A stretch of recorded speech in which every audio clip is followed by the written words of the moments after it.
경남 지역의 사회적 거리두기 단계가 2단계에서 1.5단계로 조정됐습니다. 영업시간 제한이 사라지면서 식당과 PC방 등이 밤늦게까지 영업할 수 있게 됐습니다. 15일 오후 5시 기준 경남에서 8명의 코로나19 확진자가 발생했습니다. 대부분 지역 감염으로 특히 가족 간 감염이 많아 주의가 필요합니다.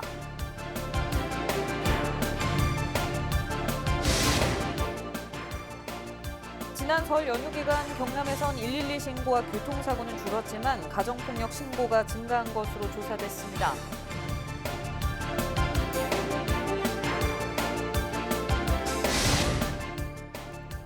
거제시가 전국에서 처음으로 급식이 없는 방학 기간 돌봄교실 학생들에게 지역 농산물로 만든 도시락을 지원해 눈길을 끌고 있습니다.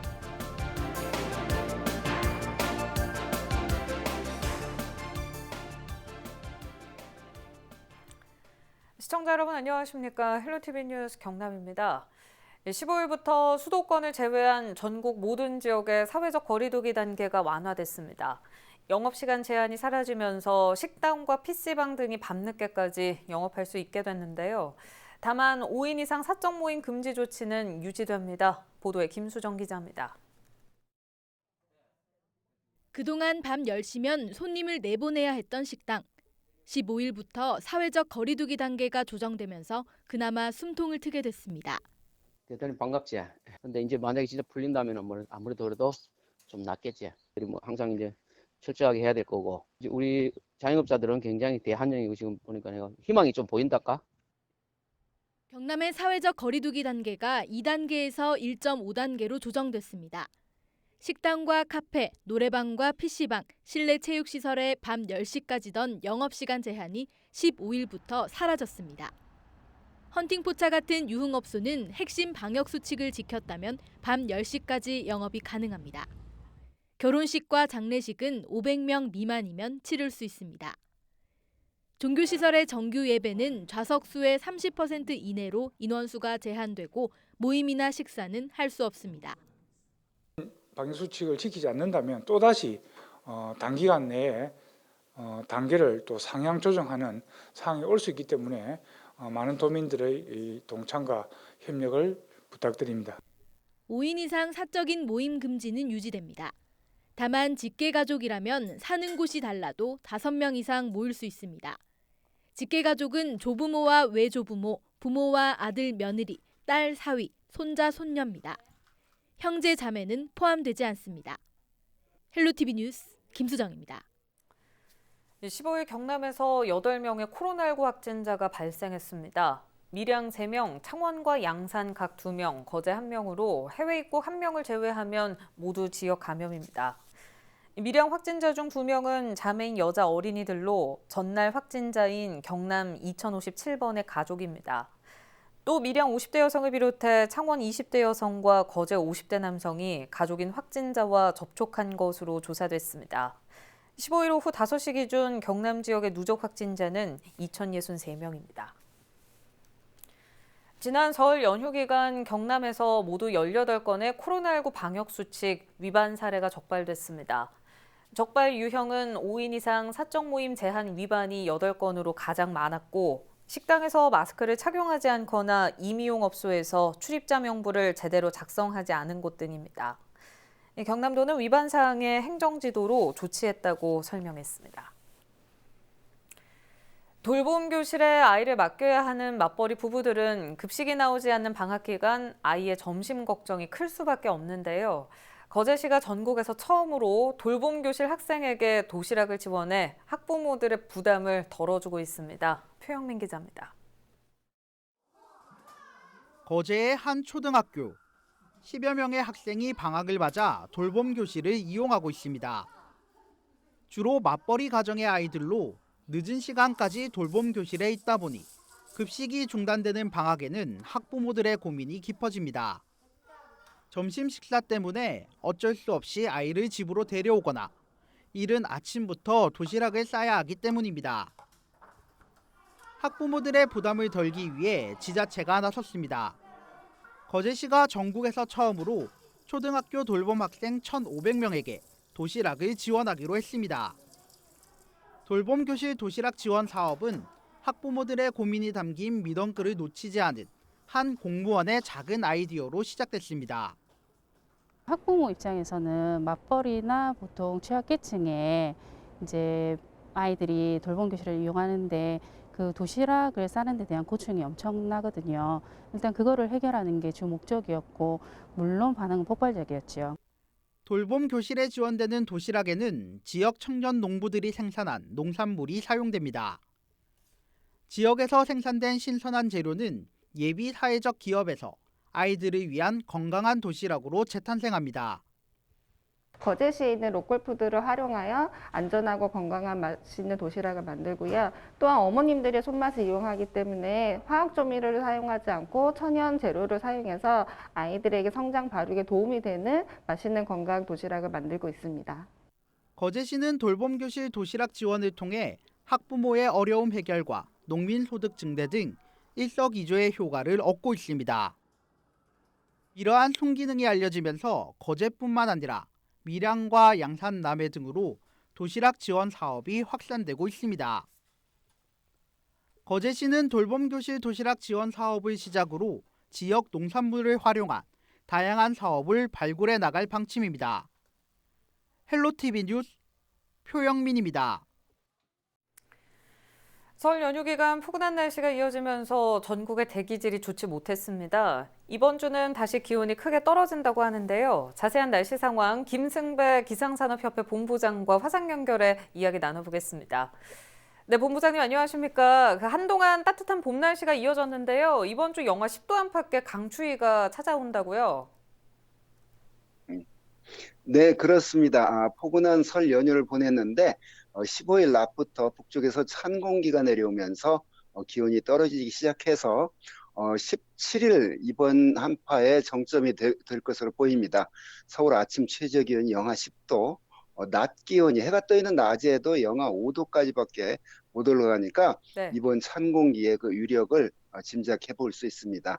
2월 18일이 우수인데 대동강물이 풀린다는 따뜻한 시점에 북극에서 찬 공기가 내려와서 또 추워질 것으로 전망이 됩니다. 네, 올겨울 유난히 강추위가 심했는데요. 이번 주 추위를 올겨울 마지막 한파로 봐도 될까요? 영하 10도까지, 그러니까 강원도에는 영하 15도까지 떨어지는 이런 한파가 이번이 마지막이지 않을까 이제 전망이 됩니다. 네. 이제 그 이유는 그 12월 21일 하지를 정점으로 해서 태양이 점점 고도가 높아지기 때문입니다. 그런데 이제 지난 1월과 2월을 되돌아보면 북극에서 찬 공기가 주기적으로 내려오면서 추워졌는데 이번 우수날 한파가 이번 영하 10도 안팎의 마지막 강한 추위가 될 것으로 보이고요.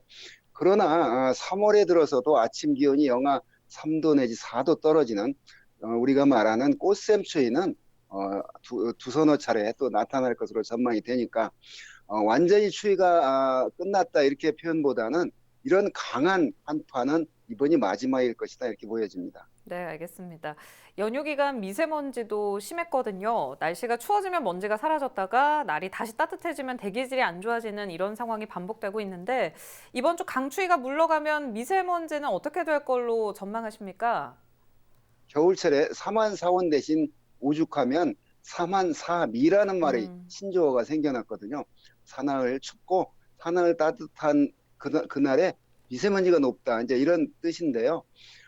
우리가 늘상 주변에서 미세먼지 배출원을 끼고 사는데 날씨 조건, 그러니까 바람 조건에 따라서 미세먼지 농도가 높아지고 낮아지고 하는데 지난 설 연휴 포근한 날씨를 겪은 대신에 네. 미세먼지 농도는 확실히 높았습니다. 미세먼지가 1년 12달 중에 가장 높은 시점이 3월에서 4월이거든요. 이제 앞으로 겨울이 지나고 봄이 되면 공기가 정체하는 날이 많아지기 때문에 그 미세먼지 농도가 더 높아질 겁니다. 미세먼지가 높아진다는 그런 그 기상 정보가 있으면 네. 불필요한 외출은 가급적 삼가는 게 좋겠고요. 건강한 분들도 외출하고 돌아온 뒤에는 손과 발을 특히 전신 목욕을 하는 그런 어떤 그 대비가 필요합니다. 네, 알겠습니다. 오늘 말씀 여기까지 듣겠습니다. 지금까지 김승배 기상산업협회 본부장과 날씨 전망에 대해 이야기 나눠봤습니다.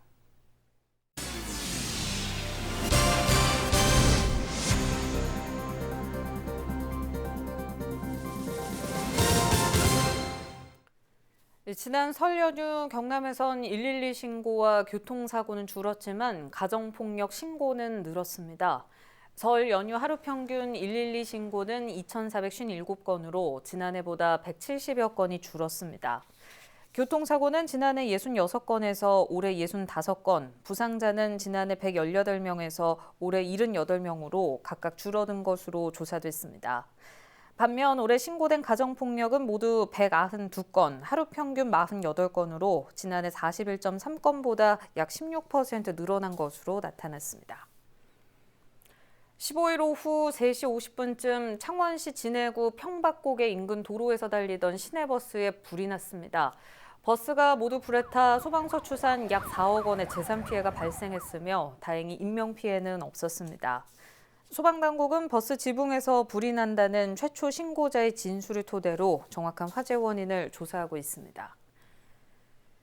층간 소음이 심하다며 위층을 찾아가 난동을 부린 20대 남성 A씨가 경찰에 붙잡혔습니다. 지난 14일 밤 10시쯤 양산시 평산동의 한 아파트에 사는 A씨는 윗집을 찾아가 발로 문을 차고 고함을 치는 등 10여 분 동안 난동을 부린 혐의를 받고 있습니다. A씨는 당시 집에서 지인들과 술을 마신 상태였으며 범행 전 소음 스트레스로 자해까지 시도한 것으로 확인됐습니다.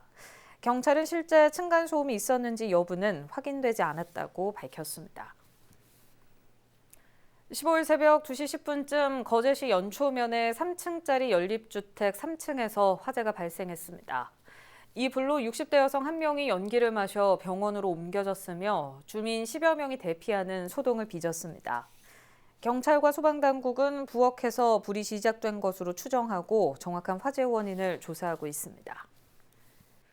코로나19로 2달 넘게 멈췄던 창원 시티투어버스가 16일부터 다시 달립니다. 창원시는 사회적 거리두기 단계가 1.5단계로 조정되면서 창원 시티투어버스의 운영을 재개한다고 밝혔습니다. 이용객은 반드시 마스크를 착용한 뒤 탑승 명부를 작성하고 체온 검사를 받아야 버스에 탈 수 있습니다. 오는 4월부터 부마 민주항쟁 관련자에게 위로금과 장제비가 지원됩니다. 경남도는 오는 4월 발효되는 부마 민주항쟁 기념 조례에 따라 신청을 거쳐 대상자에게 매달 위로금 5만 원을 주기로 했습니다. 또 관련자가 사망할 경우 장제비 100만 원을 지급합니다. 지원 대상은 부마 민주항쟁 관련자와 유가족 중 월 소득액이 기준 중위소득 100% 이하인 가구며 장제비는 소득 수준에 관계없이 모두 받을 수 있습니다. 통영해양경찰서가 15일부터 한 달 동안 해양오염 행위를 단속합니다. 통영해경은 오는 3월 예정된 FTA의 현장 점검에 대비해 한산만과 거제만, 사량도 등 5개 수출용 폐류 생산지를 대상으로 단속할 계획입니다. 단속 내용은 선박 분뇨 불법 배출과 폐기물 적법 처리 등 해양관리법 위반 행위입니다.